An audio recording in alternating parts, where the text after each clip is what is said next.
Hey everyone, today we are going to tackle an interesting problem involving energy and enemies. We need to find the maximum point we can get by defeating enemy given a certain amount of initial energy, that is a current energy.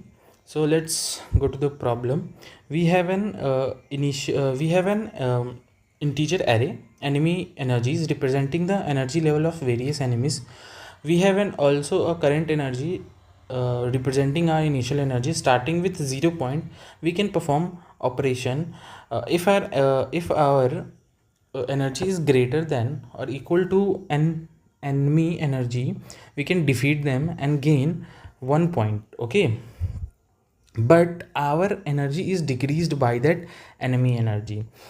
Now the other operation is, if we have at least 1 point, we can use an enemy to recharge our energy, recharge our current energy. Our energy increases by that enemy energy, but we lose that enemy, marking it is as used. Okay, so let's go to the solution of this question. First, we going to sort the enemy energy array in ascending order. This help us to deal with the weakest enemy first. We deal with the weakest enemy first because if we defeat the weakest enemy, we get as much maximum point as we can get. So first we gonna initial check is, we check if our initial enemy is less than the weakest enemy energy. If it is, we cannot defeat any enemy, so return 0. In this case we return 0. Now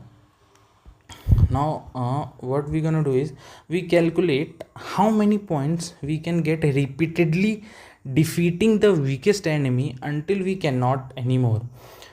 We use division to find out how many times we can defeat this enemy and update our enemy accordingly. Okay,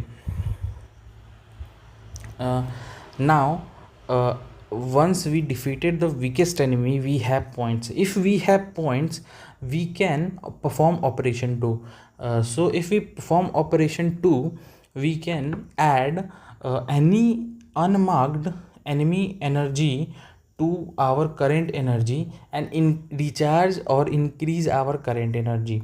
So if we add the maximum energy to our current energy, we can defeat the weakest maximum time. Okay, so first we going to add the maximum to our current energy, then marked it, and then defeat the weakest one as much we can.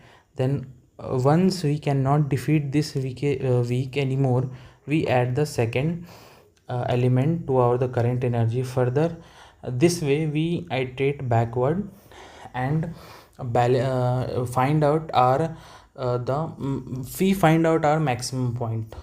So we adding the maximum possible energy, we get the point by defeating the weakest one, update our current energy and iterate back and return the point. So this is the C++ code of the question. Thank you.